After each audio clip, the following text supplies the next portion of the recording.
ಆದ್ಯಂತವಾಗಿ ಶ್ರೀರಾಮನ ಮಾತುಗಳನ್ನಾಲಿಸಿದ ವಾಲಿಯು ಎವೆ ಇಕ್ಕದೆ ಅವನನ್ನು ದೃಷ್ಟಿಸುತ್ತಾ ಮತ್ತೊಮ್ಮೆ ಆ ಘನವಾದ ಮಾತಿನ ಸಾರವನ್ನು ತನ್ನಲ್ಲೇ ತಾನು ಮನನ ಮಾಡಿಕೊಳ್ಳುತ್ತಾ ಅಂತೆಯೇ ವಿಚಾರ ಮಾಡತೊಡಗಿದನು.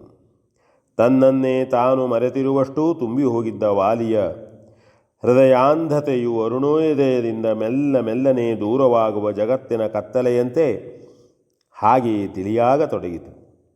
ತಾನರಿಯದೆ ತನ್ನನ್ನು ಹೊಡೆದು ಬೀಳಿಸಿ ಕೃತಕೃತ್ಯನಾಗಿ ಪೂರ್ಣ ವಿಜಯಿಯಾದ ಮೇಲೂ ಮರೆಯಲ್ಲಿ ನಿಂತೇ ಬಾಣಪ್ರಯೋಗ ಮಾಡಿರುವ ಈ ತಪ್ಪನ್ನು ಮೊದಲ ಬಾರಿಗೆ ಒಪ್ಪಿಕೊಂಡು ಆ ಕಾರ್ಯಕಾರಣಗಳ ಮೂಲ ಸ್ವರೂಪವನ್ನು ಮತ್ತೆ ನಿರೂಪಿಸಿ ತನ್ನ ತಪ್ಪೆಲ್ಲವನ್ನು ತೋರಿಸಿಕೊಟ್ಟಿರುವ ಶ್ರೀರಾಮನ ಆ ಹಿರಿತನದ ಕುರಿತು ವಾಲಿಗೆ ಒಮ್ಮೆಲೇ ಗೌರವವು ತಲೆದೋರಿತು. ಪೌರುಷಕ್ಕೆ ಪ್ರಾಮಾಣಿಕತೆಯೇ ಭೂಷಣವೆಂದ ಶ್ರೀರಾಮನ ಮಾತು ಅತ್ಯಂತ ಸಹಜವೆಂದು ಕಂಡಿತು. ಅದನ್ನೇ ತನ್ನಲ್ಲಿಯೂ ಶ್ರೀರಾಮನಲ್ಲಿಯೂ ಹೋಲಿಸಿ ನೋಡಿದಾಗ ವಾಲಿಗೆ ತನ್ನ ಹೀನತನವೂ ಅವನ ಶ್ರೇಷ್ಠತೆಯೂ ಸುಸ್ಪಷ್ಟವಾಯಿತು. ಅಂತೆಯೇ ಶ್ರೀರಾಮಚಂದ್ರನ ಪುರುಷೋತ್ತಮ ಸಹಜವಾದ ಗುಣದ ಮುಂದೆ ವಾಲಿಯ ಹೃದಯವು ತಾನಾಗಿ ಶರಣಾಯಿತು.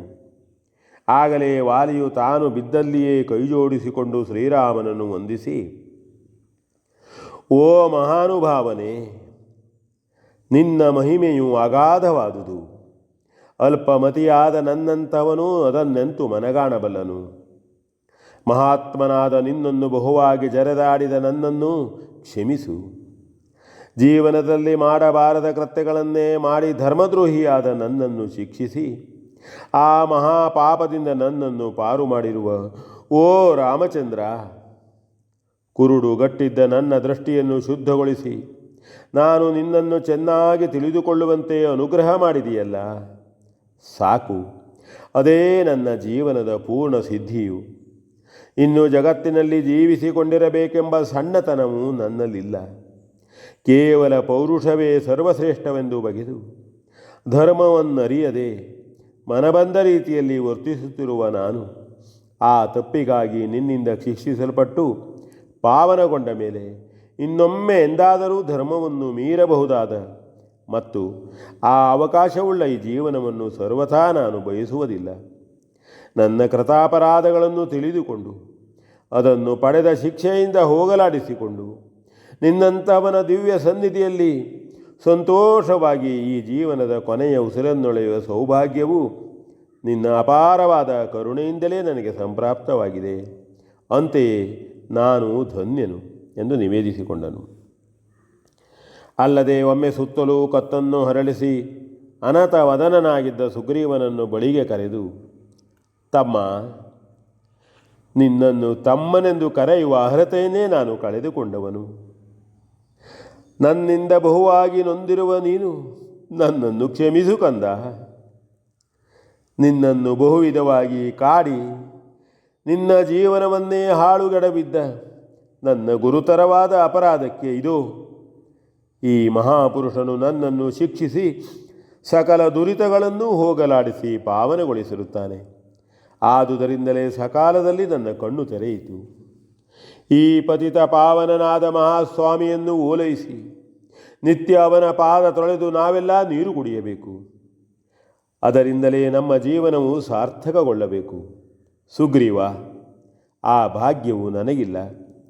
ನಿನ್ನ ಜನ್ಮ ಜನ್ಮಾಂತರಗಳ ಸುಕೃತ ಸಂಚಯದಿಂದಲೇ ನೀನವನ ಅನುಗ್ರಹವನ್ನು ಪಡೆದು ನಾನು ಅದನ್ನು ಒಂದಿಷ್ಟು ಹೊಂದಿ ಪವಿತ್ರಗೊಳ್ಳಲು ಕಾರಣನಾದವನು ನೀನೇ.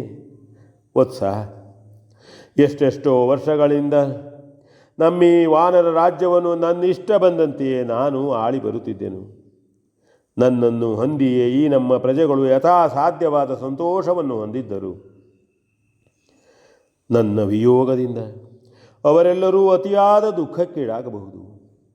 ನಿನಗೂ ಸಹಿಸಲಾರದ ವ್ಯಸನವಾಗಬಹುದು. ತಮ್ಮ, ನಾನಿಲ್ಲದ ಆ ಕೊರತೆಯನ್ನು ನೀನೇ ತುಂಬಿಕೊಟ್ಟು ನಮ್ಮವರನ್ನೆಲ್ಲ ಬಹುಪ್ರೀತಿಯಿಂದ ನಡೆಸಿಕೋ. ನಾನಿನ್ನು ಸರ್ವಥಾ ಮತ್ತೊಮ್ಮೆ ಯಾವ ಆಸೆಯ ಪ್ರಗ್ರಹದಿಂದಲೂ ಬಂಧಿಸಿಕೊಳ್ಳಲಾರೆನು. ಬದುಕುವ ಇಚ್ಛೆಯೇ ನನಗಿಲ್ಲ. ಆದರೆ ತಮ್ಮ, ಜೀವನದ ಜಿಗುಪ್ಸೆಯಿಂದಾಗಲಿ ನಿನ್ನ ಮೇಲಿನ ಅನ್ಯಥಾ ಭಾವನೆಯಿಂದಾಗಲಿ ಅಥವಾ ಇನ್ನಾವ ಕಾರಣದಿಂದಾಗಲಿ ಮುಂದಿನ ಬಾಳ್ವೆಯನ್ನು ನಿರಾಕರಿಸಿದವನು ನಾನಲ್ಲ. ಈ ಮಹಾನುಭಾವನು ಬೇಕಾದುದನ್ನಿತ್ತು ಕರುಣಿಸುತ್ತಾನೆ. ಅದೆಲ್ಲವನ್ನು ಬದುಕಿ ಸಂತೋಷದಿಂದ ಅನುಭವಿಸಬಹುದು. ಆದರೆ ಈ ಸ್ವಾಮಿಯನ್ನು ನೋಡುತ್ತಾ ಹೀಗೆ ಕಣ್ಣು ಮುಚ್ಚುವ ಭಾಗ್ಯ ವಿಶೇಷವು ಮುಂದಿನ್ನು ನನಗೆ ಪ್ರಾಪ್ತಿಯಾದೀತೆ? ಇಲ್ಲ. ಅವನಿತ್ತ ಶಿಕ್ಷೆಯಿಂದಲೇ ಪರಿಶುದ್ಧಗೊಂಡುದರಿಂದ ನನಗೀಗ ಯೋಗವು ಪ್ರಾಪ್ತಿಸಿತು. ಕೆಲವೇ ಮಂದಿಗೆ ಮಾತ್ರ ದೊರಕಬಹುದಾದ ಇಂತಹ ಅತ್ಯುತ್ತಮ ಮರಣ ಕಾರಣವನ್ನು ತೊರೆದು ಬಿಡಲು ಹೇಗೆ ಮನಸ್ಸು ಬಂದಿತು? ತಮ್ಮ, ನಾನೀಗ ಈ ಲೋಕದ ಸಂಬಂಧವನ್ನು ಪೂರ್ಣವಾಗಿ ಕಡಿದುಕೊಳ್ಳತಕ್ಕವನು. ನೀವಾರು ಅದಕ್ಕಾಗಿ ನನ್ನನ್ನು ಆಕ್ಷೇಪಿಸದೆ ಸಂತೋಷದಿಂದ ಬೀಳ್ಕೊಡಬೇಕು. ನನ್ನ ತಮ್ಮನಾಗಿ ಈ ನಮ್ಮ ರಾಜ್ಯವನ್ನು ಸದ್ಧರ್ಮದಿಂದ ಪಾಲಿಸು. ನನ್ನ ಪತ್ನಿ ಪುತ್ರರನ್ನು ಚೆನ್ನಾಗಿ ನೋಡಿಕೋ.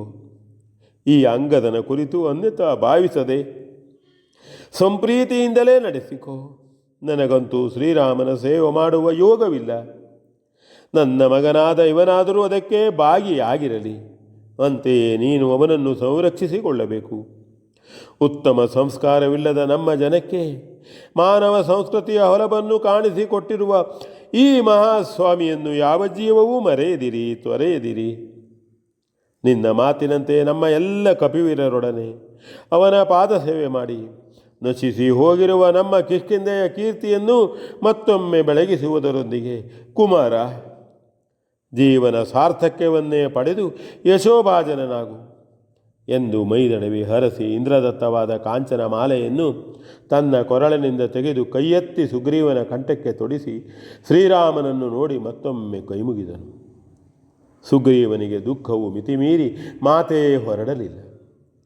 ನೀರವವಾಗಿ ರೋಧಿಸುತ್ತಾ ಅಣ್ಣನ ಕಾಲುಗಳನ್ನು ಹಿಡಿದು ವಂದಿಸಿ ಮತ್ತೆ ಶ್ರೀರಾಮನ ಪಾದಗಳ ಮೇಲೆ ನೊಸಲನ್ನು ಚಾಚಿ ಗೋಳೋ ಎಂದು ಒತ್ತು ಬಿಟ್ಟನು.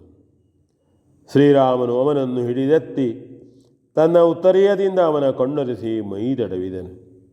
ಮತ್ತೆ ವಾಲಿಯು ತನ್ನ ತಮ್ಮನನ್ನು, ಮಡದಿಯಾದ ತಾರೆಯನ್ನು, ಮಗನಾದ ಅಂಗದನನ್ನು ಬಳಿಯಲ್ಲಿ ಕುಳ್ಳಿರಿಸಿಕೊಂಡು ಅವರೆಲ್ಲರನ್ನೂ ಮೈದಡವಿ ಮುಂಡಾಡಿ ಮುದ್ದಿಸಿ ಕ್ಷಣಕಾಲ ಸಂಸಾರ ಸುಖದ ಪೂರ್ಣಾನಂದವನ್ನುಂಡು ತೇಗಿದನು. ಹಾಗೆಯೇ ಶ್ರೀರಾಮನನ್ನು ನಂಬಿಕೊಂಡಿರಿ, ದುರ್ಮಾರ್ಗವನ್ನು ತುಳಿಯದಿರಿ, ನಿಮಗೆಲ್ಲ ಶುಭವಾಗಲಿ ಎಂದು ಹರಸಿದನು. V N Bhagwat ಬರ್ಪಲ್ಲಿ.